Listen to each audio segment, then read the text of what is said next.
இன்றைக்கி நம்ம பார்க்க போகிற ப்ராடக்ட் என்னென்னா நம்மளோட ஸ்கின் ஒயிட்டனிங் க்ரீம் பெட் தான் பார்க்க போகிறோம். நம்ம மார்க்கெட்டில் வந்து ஸ்கின் ஒயிட்டனிங்காக வந்து நிறைய ப்ராடக்ட் வந்து நீங்கள் பார்த்துருப்பீங்க. ஆனால் அந்த பார்த்ததில் வந்து நிறைய ப்ராடக்ட் வந்து நம்ம ரிசல்ட் கொடுத்துருக்காது. அவங்க சொல்லுவாங்க ரிசல்ட் வரும்னா, ஆனால் நம்ம எவ்வளோ ரூபா தான் செலவு பண்ணி சாதாரண ப்ராடக்ட் வாங்கி யூஸ் பண்ணலான்னு வந்து உங்களுக்கு வந்து ரிசல்ட் கிடைக்காது. நம்ம இப்போ கொண்டு வந்திருக்க ப்ராடக்ட் வந்து நம்மளோட ஸ்கின் ஒயிட்டனிங் நைட் க்ரீமு. இந்த க்ரீம் வந்து யூஸ் பண்ணும்போது ஃபேஸ் அதில் ஒயிட் ஆகும், க்ளோ ஆகும். அப்புறம் வந்து பிம்பிள்ஸ் தழும்பு, பிளாக் மார்க்கு, பிக்மெண்டேஷன் அந்த மாதிரி எந்த ஒரு ப்ராப்ளம்ஸ் இருந்தாலும் கிளியர் ஆகும்.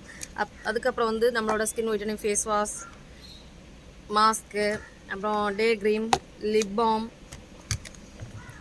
Full body whitening lotion. நான் நிறைய பேர் கேட்குறது என்னென்னா, ஃபேஸுக்கு நம்ம யூஸ் பண்ணுறோம், ஃபேஸுக்கு யூஸ் பண்ண அந்த ஃபேஸ் வந்து ஒயிட் ஆகுது, ஆனால் பாடி வந்து கையெல்லாம் வந்து பிளாக் கலரில் இருக்குது, அதுக்கு ஏதாவது ப்ராடக்ட் இருக்கான்னு கேட்டிருந்தீங்க. உங்களுக்காக வந்துட்டு உங்களுக்கு ஃபுல் பாடி ஒயிட்டனிங் லோஷன் வந்து இருக்குது. அப்புறம் சன் ப்ரொடெக்ட் மாய்ஸ்சரைசர் வந்துட்டு, skin whitening serum, soap, skin whitening soap இதெல்லாம் வந்து அவைலபிள் இருக்குது.